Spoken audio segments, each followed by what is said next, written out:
is Mr. Stan Laurel. Now move this over.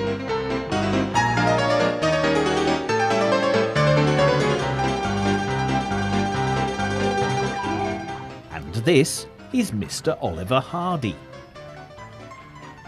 They are, without doubt, the most recognisable comedy double act the world has ever seen. Goodbye, Ollie. Goodbye, Stanley. 1, 2. Ollie. What? I just thought of something. To witness the humble beginnings of these kings of comedy, we have to journey back through time to 1890. On June the 16th of that very year, Stan Laurel was born. He was christened Arthur Stanley Jefferson, and his birthplace was a quaint little village called Ulverston in the county of Lancashire, England.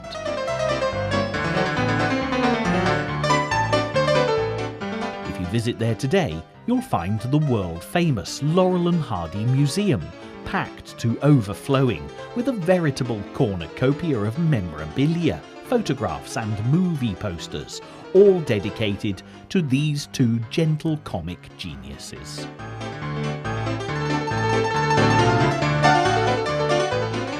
Stan was born not too far away from his dedicated museum at number 3 Argyle Street.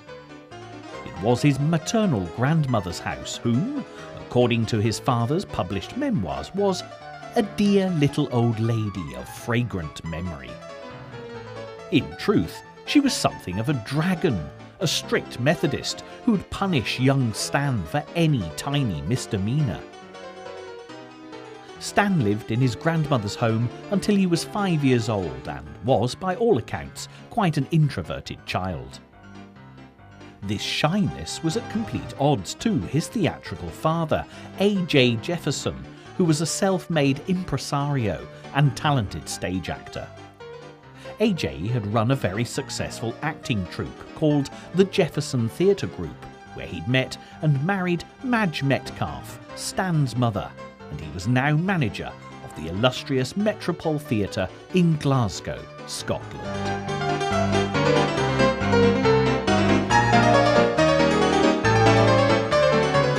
Because Stan was never particularly interested in studying at school, in fact many years later, in correspondence with friends, he stated that he was the worst scholar to attend school. His father encouraged him to spend time helping out at the theatre. Stan's love of the stage grew from here as he witnessed the first of many of his father's self-penned comedy revue shows.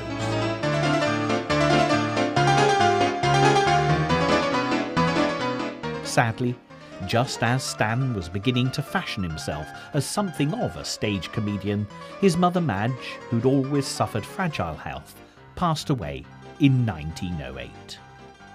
It was an event that would push Stan on to pursue fame and fortune across the Atlantic Ocean in the land of opportunities. He was soon to be heading for the bright lights of America.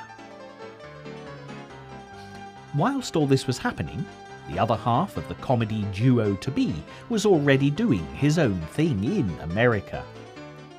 Oliver Hardy was born on January the 18th, 1892, in the festive town of Harlem, in the state of Georgia. He was the son of a grand lawyer, Oliver Hardy, and his wife, Emily Norvell. Their bouncing baby boy was christened Norvell Hardy, in order to carry on both sides of the family heritage. Ollie would later add the Oliver to his name in memory of his father, who died a mere 18 months into his son's life. The parallels between Stan and Ollie at this time are very striking. Like Stan, Ollie lost a parent at an early age, and this would spur him on to leave his mark on the world too. Also, like Stan, Ollie was uprooted from his family home, as his mother moved the widowed family to the town of Milledgeville, where she managed the Baldwin Hotel. He was sent to a boarding school of sorts, the Georgia Military College, and rebelled against the stern nature of the teaching by becoming the class clown. In the same way as Stan would watch fascinated from the backstage of the Metropole Theatre, Ollie would sit in the lobby of the Baldwin Hotel and people watch to see what mannerisms and personalities he could mimic. Both of them were soaking up influences like a giant comedy sponge to be squeezed out later in life onto the silver screen.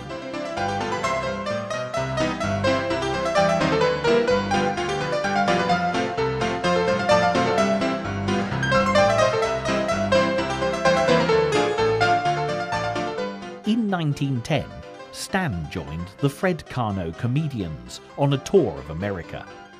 Fred Karno was the archetypal self-made showman, building an empire around him by channeling other people's talents into his spectacular shows. He also typified the perfect example of the thin line between comedy and tragedy, as all great comedy has a foothold in real tragedy. Whereas on stage, he brought delight to thousands with his pantomimes and popular farces, off stage he was a wife-beater and a serial adulterer. Karno's biggest discovery was a young man called Charlie Chaplin. It was this comic genius that Stan was to understudy and learn from during this initial tour of America.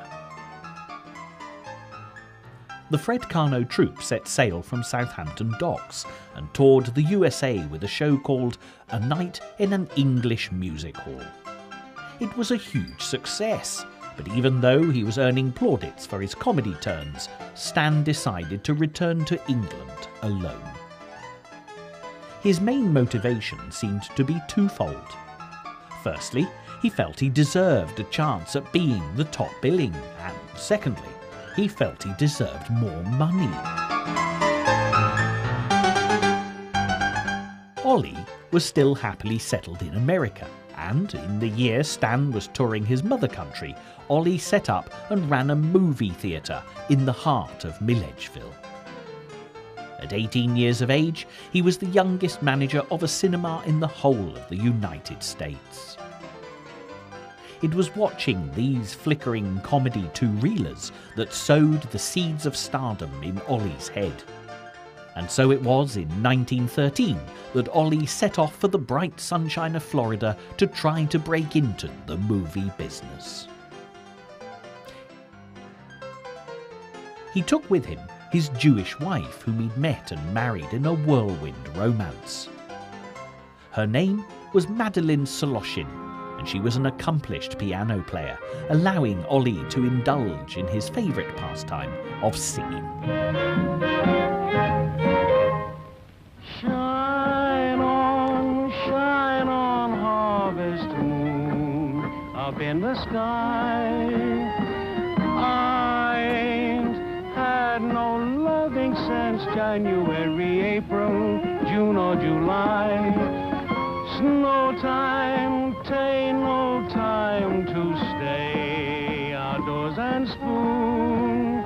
Shine on, harvest moon, for me and my gal.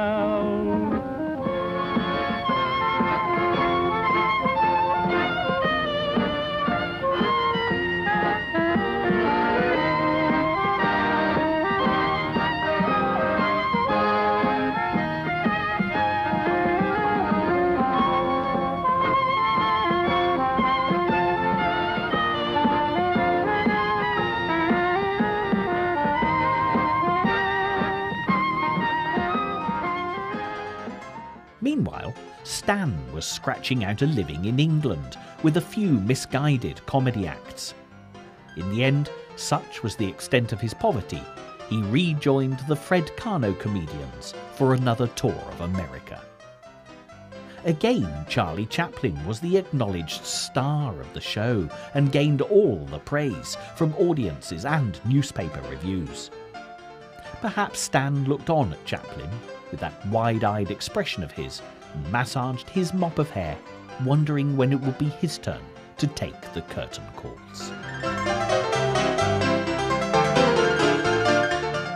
1913 was the year that Madeline Soloshin became Mrs. Oliver Hardy, and Ollie himself joined the Lubin Motion Pictures Company in Jacksonville, Florida. It's also the year that Charlie Chaplin was lured away from Fred Karno by another self-made showman called Max Sennett. Chaplin immediately took up his offer and joined the Keystone Studios that were the acknowledged capital of comedy filmmaking at this time. It's here that his stage act evolved into the Little Tramp persona, which the whole world knows and loves.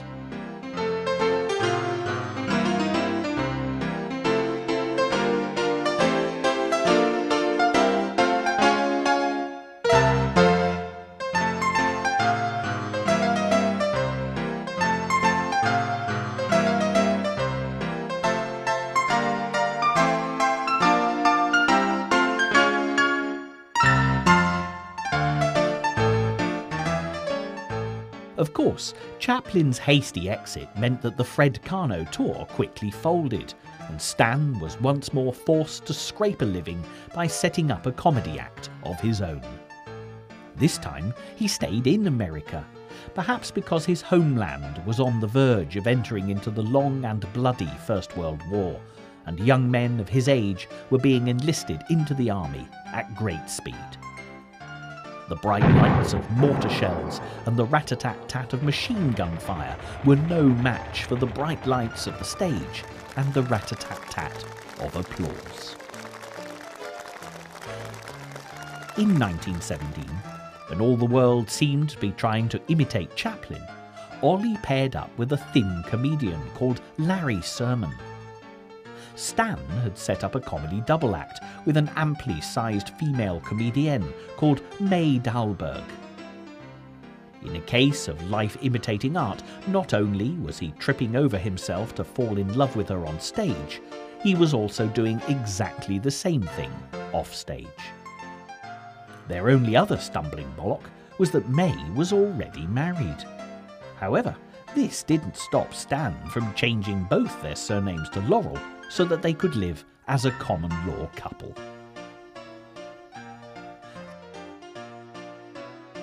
As we go through Stan's life, we'll see a pattern emerge as to his marriages repeating itself wife to wife in much the same way as he'd repeat his comedy situations by putting new slants on them. Stan's tentative steps into the movie business were less successful than his future partners. During his on and off stint in early comedy films, Stan could never find a character. He was always different. Whereas Ollie's character grew out of a long line of similar roles, in the style of that other legendary fat man, Roscoe Arbuckle, Stan's direction to the clown we all know and love was a lot more haphazard. His first foray into films was called Nuts in May, where he played a schizophrenic who thinks he's Napoleon. But Stan was not only hampered by his inability to settle on a stock character, preferring to reinvent himself for every role, but also by his common law wife. May Laurel insisted, usually by contractual obligation, that she appeared as the love interest in every early film that Stan made. She was not an archetypal femme fatale, and this made it very difficult for Stan to progress any further in the movie business. It was only after her departure that Stan would start being noticed.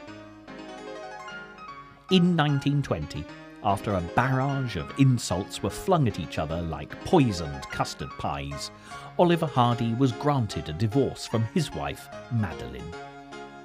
He'd fallen in love with a fellow employee, a young girl called Myrtle Reeves. They were married the following year, on the 24th of November, Thanksgiving Day. A few years later, Stan followed suit. He said goodbye to his common law wife, May Laurel, and in 1926 he married Lois Nielsen. Like all good comedies, his first unofficial wife would return later to lay down some more marital banana skins for Stan to slip on. But for now, she vanished into the night with her memories, and a hefty bankroll. By this time, Stan and Ollie had been headhunted by the Hal Roach Studios and were working there as separate entities. Stan was primarily a writer and director, whilst Ollie was a supporting player. Yet it wasn't Hal Roach who teamed them up initially. This fell to a man named Leo McCarey, a two-time Oscar-winning director who started his career at the Hal Roach Studios. In doing so, he created a comedy double act that would continue to delight and entertain audiences to this day. By the time they started appearing in partnership, Stan Laurel was 37 and Oliver Hardy was 35. It was perhaps the lateness of this success that kept their feet on the ground and their egos in check. Leo McCarey proved to be a great influence on the Laurel and Hardy combination, for it was he who managed to slow down their comedy. Early comedies all took their cues from the ever-popular Max Sennett films, where everything was played at a hectic pace, jerky, speeded-up chase sequences, over-the-top gestures, and exaggerated comic costumes were the order of the day.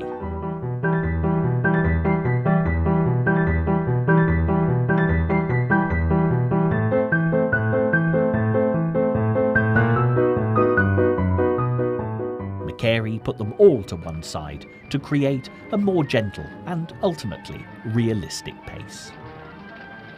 The end results were still as ludicrous or calamitous as before, but the build-up was slower and more measured. In their first official film as a team, Duck Soup, Stan and Ollie reused an old sketch written by Stan's father, A.J. Jefferson, dating back to 1905. It only goes to show that comedy, like a fine wine, continues to improve with age.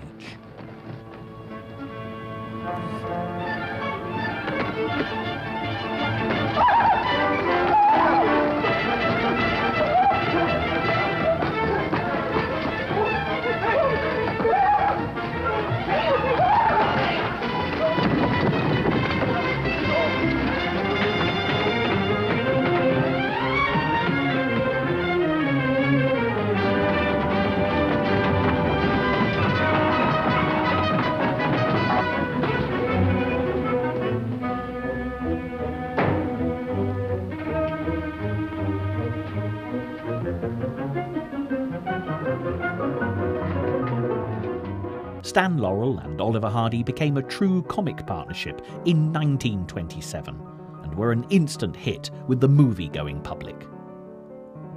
To end the year on an even higher note, Stan's wife gave birth to a daughter who was christened Lois, like her mother. This happy event took place on December the 10th. In creating the look of Laurel and Hardy, Hal Roach Studios opted for something instantly recognisable, but something with which the audience could empathise. Therefore, the tailored suits and derby hats became their trademark.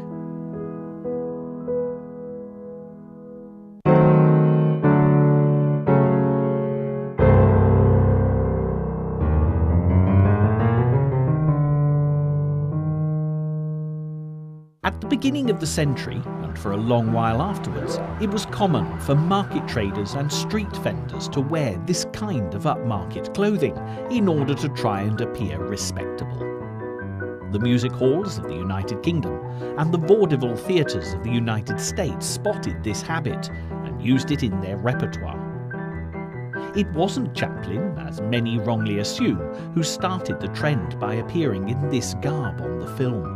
He was simply following on in a rich tradition that had stemmed from a theatrical background, in much the same way as Stan Laurel did. In order for the audience to identify with their characters, Stan and Ollie never played anything other than ordinary people in ordinary professions, making ordinary decisions. It's the way they portrayed it that created something extraordinary. At a time of Great Depression in the economic climate, to play the underdog was to have the majority of the audience automatically on your side.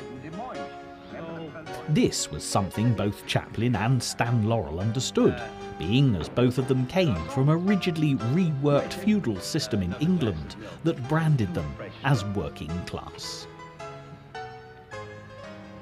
The advent of sound in motion pictures caused a huge shift in popularity for many stars of the day. Chaplin himself, the Grand Master, never truly adjusted, and his star began to fade and diminish as he steadfastly refused to embrace the new medium.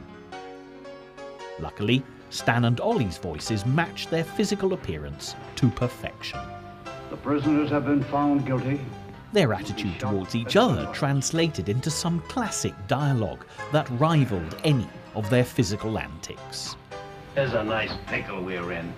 At the height of their popularity, Stan and Ollie were churning out film after film, a new release nearly every other month.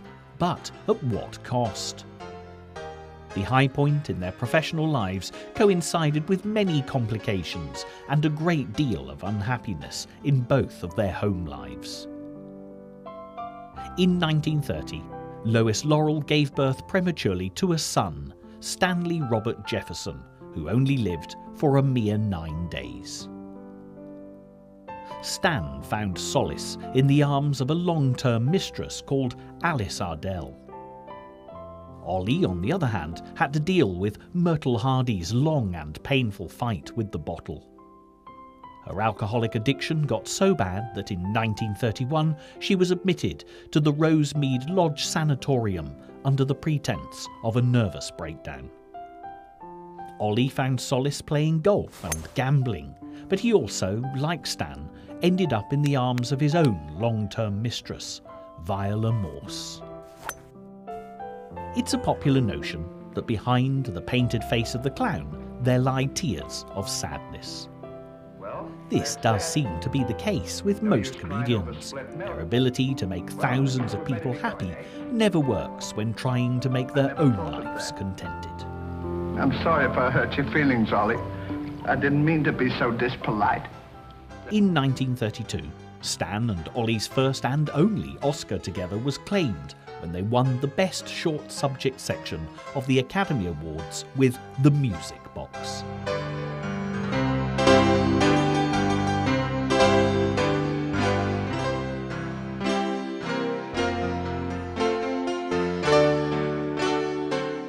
Also managed to complete a whirlwind publicity tour of Great Britain, in which they discovered the immense love and affection that was lavished upon them away from the USA.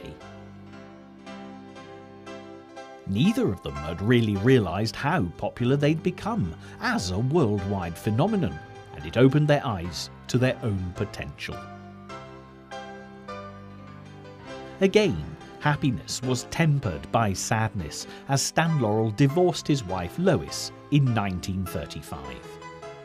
He'd already met and married Virginia Ruth Rogers in an unlawful ceremony, showing that Stan, like his movie persona, was oblivious to rules, regulations, and the structure of everyday society. He married her again a little later, but continued his long-term affair with Alice Ardell, so, in retaliation, Virginia Ruth Laurel sued Stan for divorce.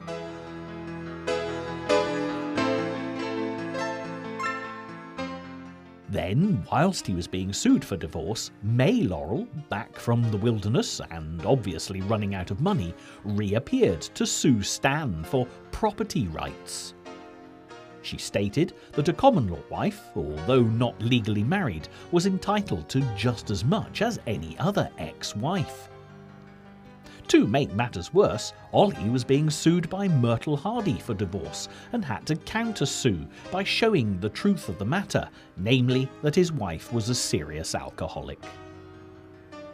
Stan's court affairs were eventually settled in 1936 and he was granted a divorce. Ollie was granted a divorce the following year.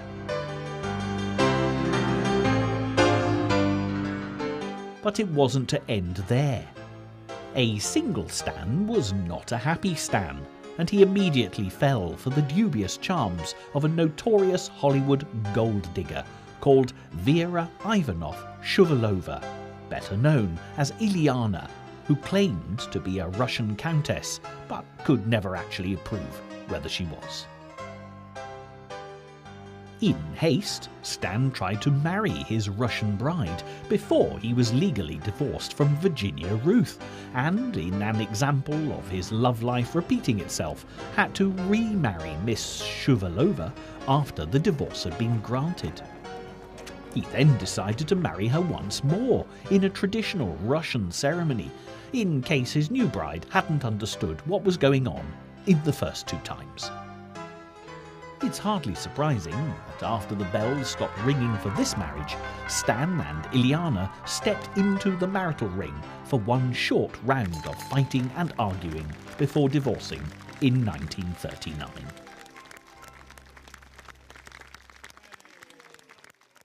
What is surprising in hindsight is that two genuine classic Laurel and Hardy films emerged from this period of strife.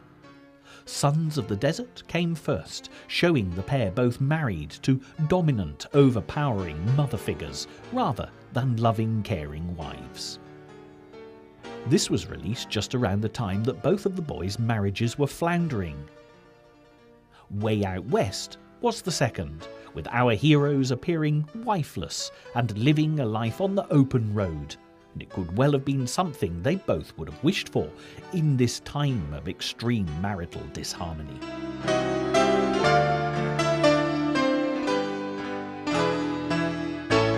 It's interesting to note that Stan and Ollie are almost prepubescent in their attitude towards their on-screen wives, a total role reversal of their appetites off-screen. They're also never portrayed as being happily married and are forever trying to keep secrets from and avoid being around their on-screen spouses. Perhaps this stems from Stan's writing drawing influences from his and Ollie's past.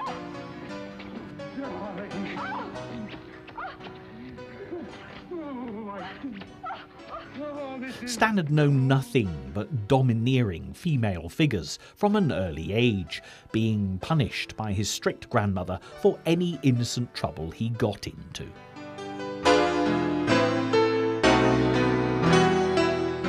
Ollie had a mother from the deep south who not only had to raise 5 children without a husband, but also managed a thriving hotel business.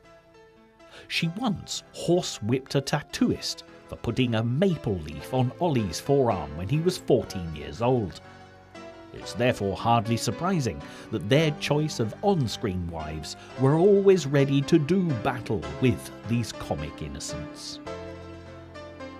In The Flying Deuces, the first picture they made on loan from Hal Roach in 1939, Stan, who rewrote the script, includes a very pointed reference to his marriage troubles at the time, and also plays on Ollie's real-life fondness for betting on horses. 1, 2. Ollie, What? I just thought of something. Listen, you remember once you were telling me that when we passed away, we'd come back on this earth in some other form, like a bird or a dog or a horse or something? Oh, you mean reincarnation? Yeah, that's it. Well, now that we're going to go, what would you like to be when you come back? I don't know. I've never given it much thought. I like horses. I guess I'd like to come back as a horse. Huh. What would you like to be when you come back? Oh, I'd rather come back as myself. I always got along swell with me. You can't come back as yourself. Now come on and stop wasting my time. Are you ready? Goodbye, Ollie. Goodbye. Stan had left the Hal Roach Studios by the end of 1939, but Ollie's contract was to run until 1940. Stan wanted to renegotiate a joint contract to offer them more freedom in their career, but more security in a financial sense.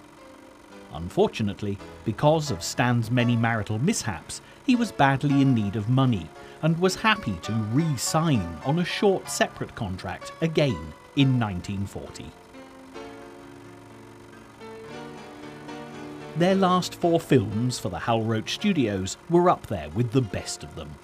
The 13-year career they'd established with Hal Roach came to a happy end in 1940 with Saps at Sea, a film in which they seemed full of renewed energy and enthusiasm.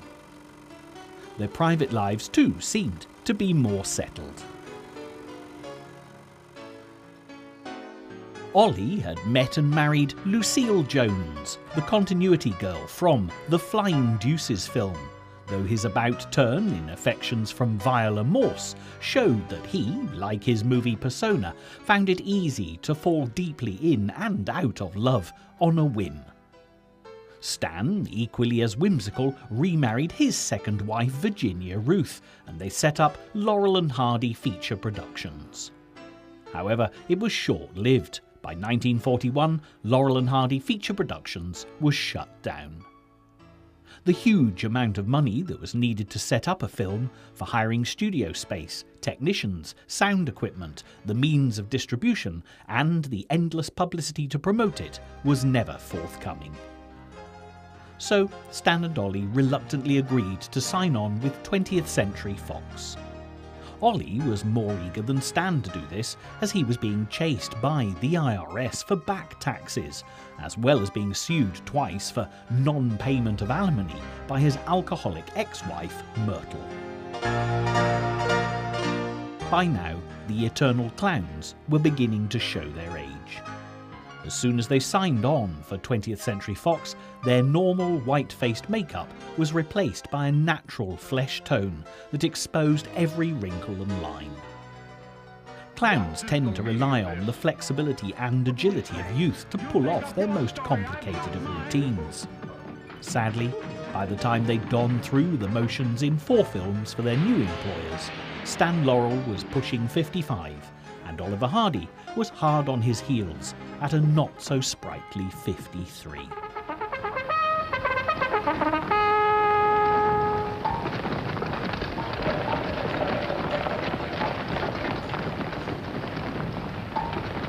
Strict attention, all of you! The men who were to be shot this morning have escaped.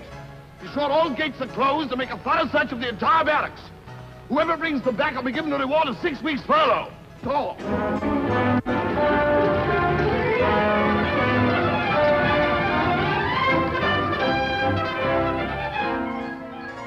It seemed to Stan and Ollie that this was a good time to bring the curtain down and take their final bows.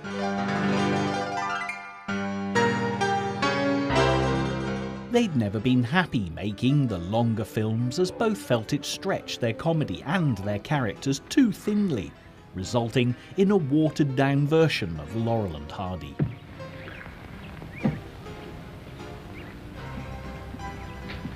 Come on, get to work! What do you think this is?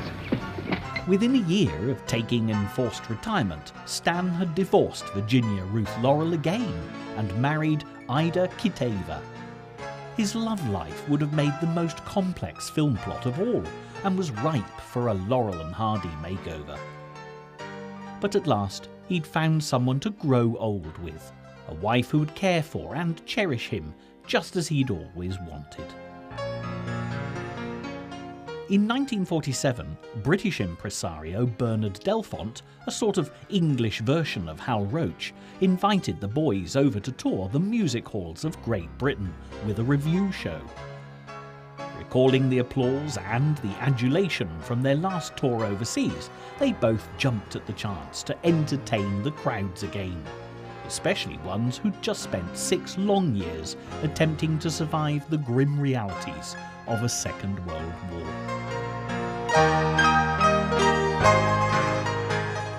It also meant that Stan could pay his respects to the father that had encouraged his son to tread the boards of his theatre all those years ago. A.J. Jefferson was 85 years old and extremely proud that his son was returning to the music hall circuit that he himself had been so widely known for. Stan and Ollie received a standing ovation at a Royal Command performance, which was a show performed in London before the royal family, and then took the show to France, Belgium and Scandinavia, and it was equally as well received as in Stan Laurel's native land. When they returned to the United States of America, Stan found out that he was suffering from diabetes and was put on a special diet. Their return was tinged with more sadness when Ollie's mother, Emily Hardy, passed away at the grand old age of 88. Not long after, Stan's father, AJ, passed away too. A year later than Ollie's mother, but a year behind her in age.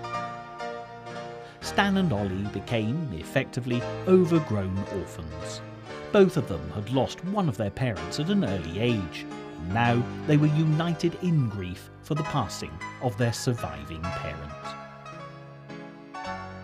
Resigned to living out the rest of their lives with fading memories of their illustrious movie careers, Stan and Ollie were surprised to receive an offer of a French-Italian co-financed film that would shoot for a couple of months on the French Riviera. It was an offer they really couldn't refuse, but they'd soon regret accepting it. Upon arriving, they found there was no working script, and Stan had to quickly cobble something together with 2 American writers. To make matters worse, there was no common language, so communication was near impossible for everyone working on the film. And to top it all off, Stan suffered severe problems with his prostate, had an emergency operation, and his diabetes worsened considerably because of the trauma.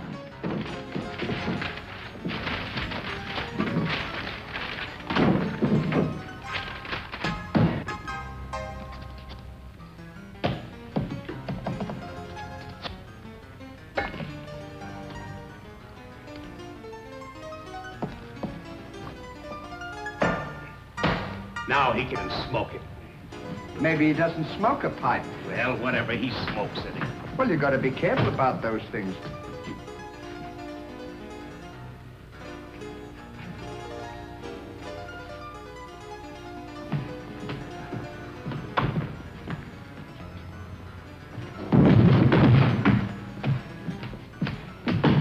He had to have a permanent medical team on set with him at all times. Ollie's weight had ballooned to a massive 20 stone, whereas Stan's had shrunk to a skeletal 8 stone. Their physical form had always been a source of great amusement, but here it was somewhat grotesque and worrying to witness. The resulting film took 12 months to make and was titled Atoll K, and was a very pale imitation of their former glories.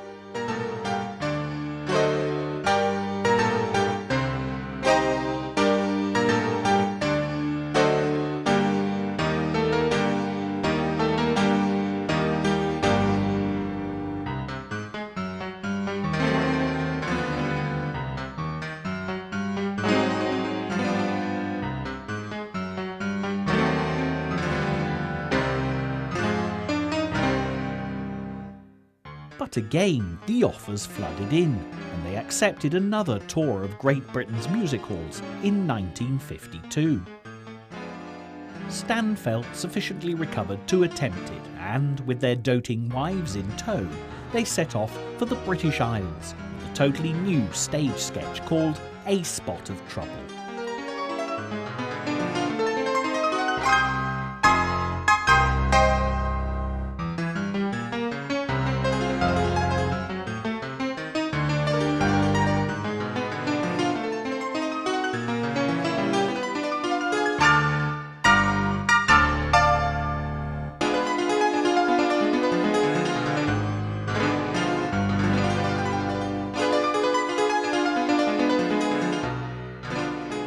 Just like their earlier tours, this one played to packed houses with standing ovations and ever-loving crowds of fans flocking to see their comic idols.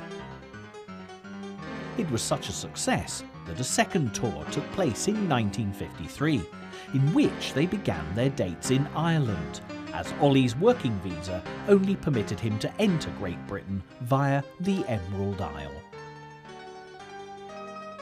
They docked in a tiny fishing village, and thousands of people flocked to see them embark. Then all of the church bells started ringing out their theme tune, the Cuckoo Song. Stan and Ollie freely admitted that they both had tears streaming down their faces. The public at large still loved these two aged clowns, and it was an affection that would never die. But mortality has a way of pricking the conscience of legend. Ollie had a mild heart attack during this second tour and was ordered to return home and lose weight. His weight had been a constant worry to him all through his life. In later letters to John McBabe, official biographer of Laurel Hardy, Lucille Hardy would relate her husband's self-loathing for his ample girth and his surprise that his wife would be able to love such a person. Around the time that Stan and Ollie returned to America, there was an increasing popularity building for them in the younger generation, as their earlier films were shown again and again on the relatively new medium of television. Small children in particular loved them.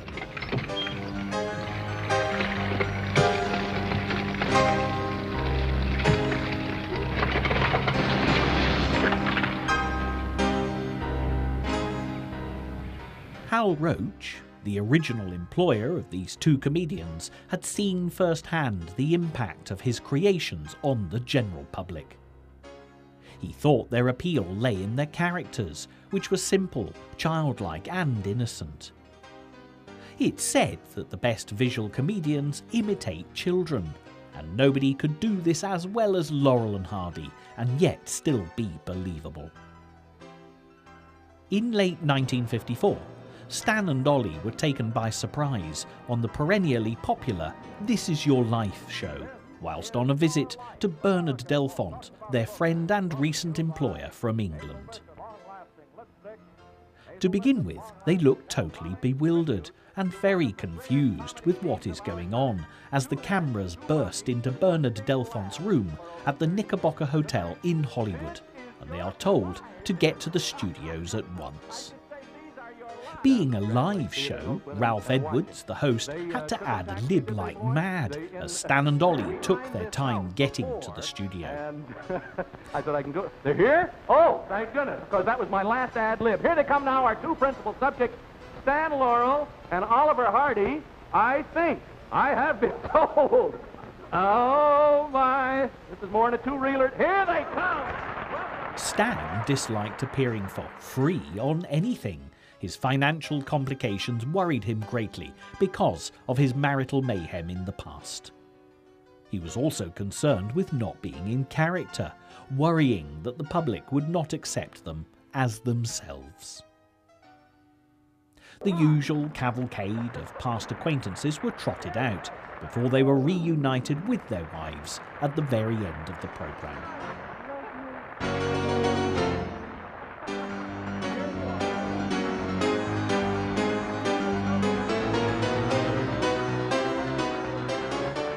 Hal Roach Jr., who had by now taken over the running of Hal Roach Studios from his father, was present and had noticed how popular the boys were becoming again. He offered them a contract to make 4 60-minute colour films for NBC to be shown during 1957 and 58.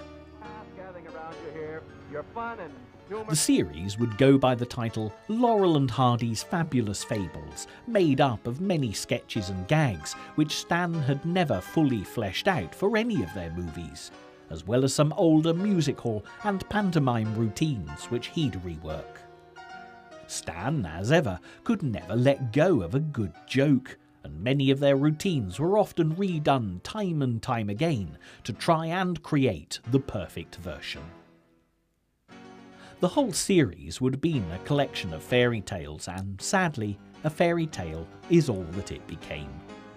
Before shooting began, Stan had a mild stroke, which put a final, the end, on their careers. He was told to take things at a slower pace. Oliver Hardy had always, because of his burgeoning size, taken life at a slower pace. However, with concerns over his heart, he decided to proceed with a crash diet that saw his weight shrink from over 20 stone to just over 10 stone. The effect this had on his appearance was shocking to anyone that knew him, but his body suffered the biggest shock and obviously couldn't deal with the sudden change of metabolism. In 1956, the very same year of his drastic diet, he suffered a stroke. A second, more serious one occurred not long afterwards, and he was effectively sent home from the hospital to die. In the last few months of his life, he couldn't speak or hardly move, and Stan spent every lucid moment by his bedside.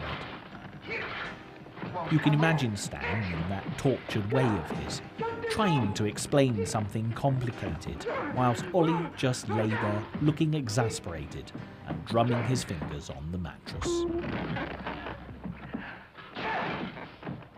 Ollie twiddled his tie for the very last time on the 7th of August, 1957.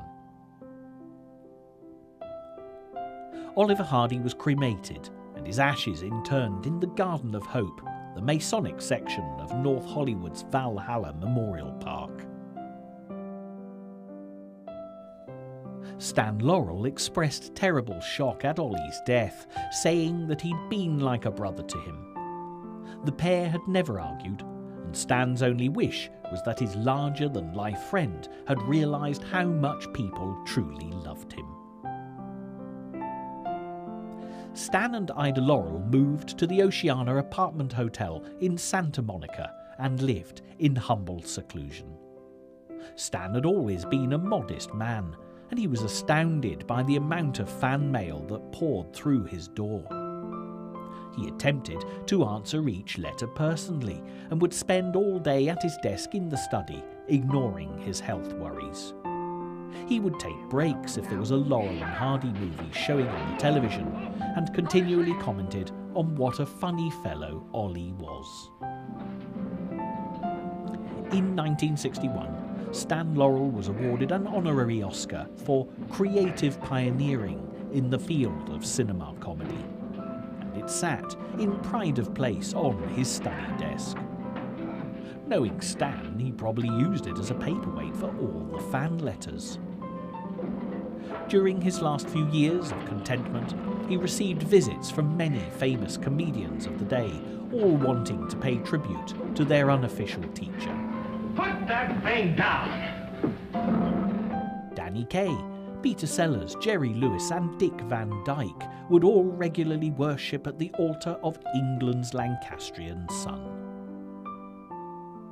Dick Van Dyke tells a tale of being desperate to meet his idol and couldn't find out from anyone in show business where he lived. He happened to flick through the telephone directory, and Stan, like any other person, was listed. It amazed Dick Van Dyke that someone he held in such awe could be so down-to-earth and ordinary.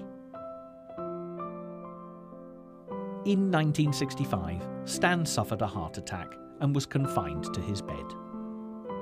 Stan informed the nurse looking after him that he'd rather be skiing.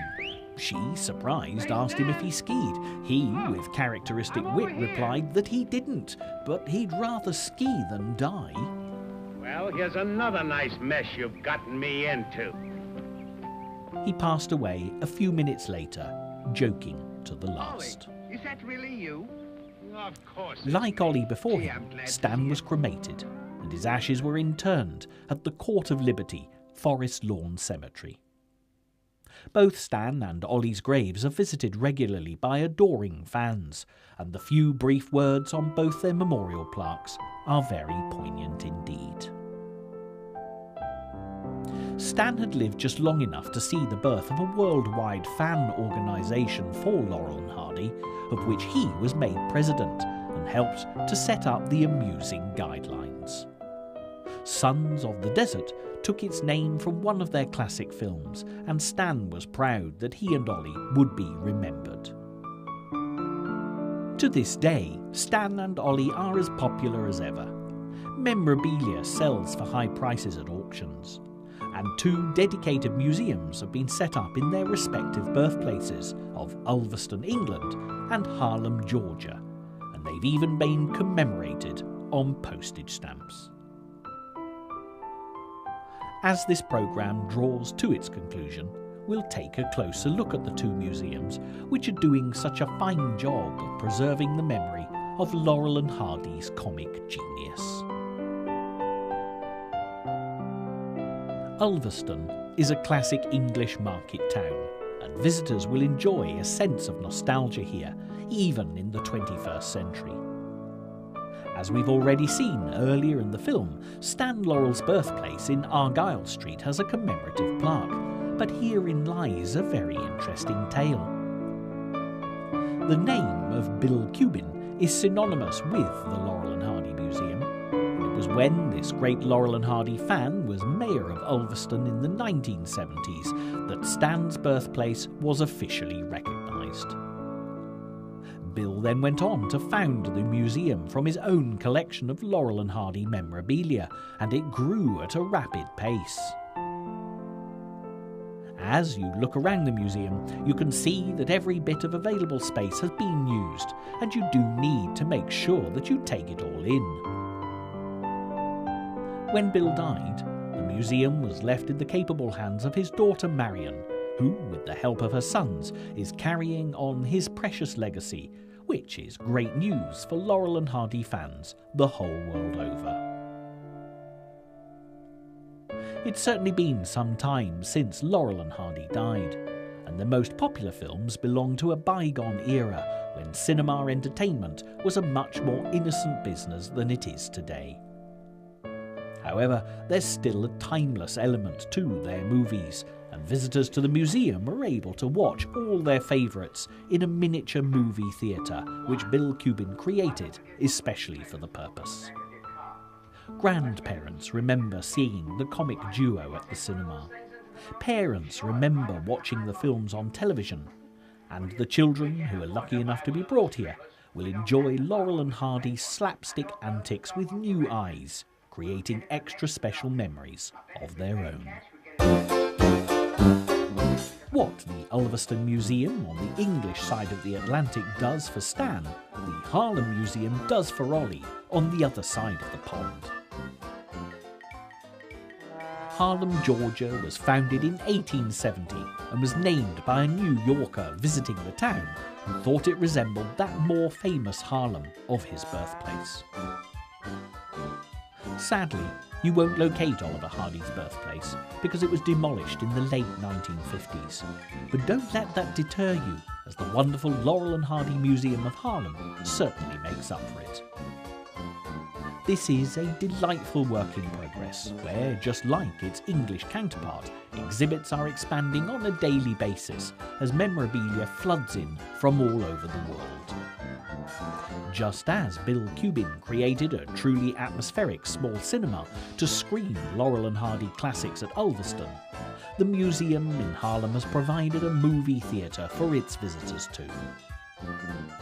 Although the memorabilia is wonderful, and knowing the real men beneath the derby hats is an added bonus, it's the movies that really show the magic of Laurel and Hardy, cutting across age and cultural barriers to bring pleasure to one and all.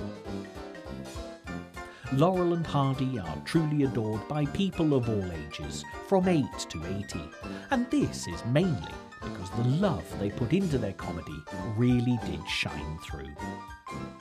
Other famous comedians such as Charlie Chaplin and Buster Keaton were always proud to show their technical brilliance and expertise on the silver screen. The audience would laugh, but also be thinking how clever the performers were, and in doing this, the audience was kept at a distance. Yet Stan and Ollie, although just as technically and comically adept, would hide all that to just go for the laughs. Pure and simple. They were the true clowns, and that is why they are still laughed at and loved in equal measure today. In the end, true lasting fame is achieved not by luck, but by hard graft, talent, and a touch of magic.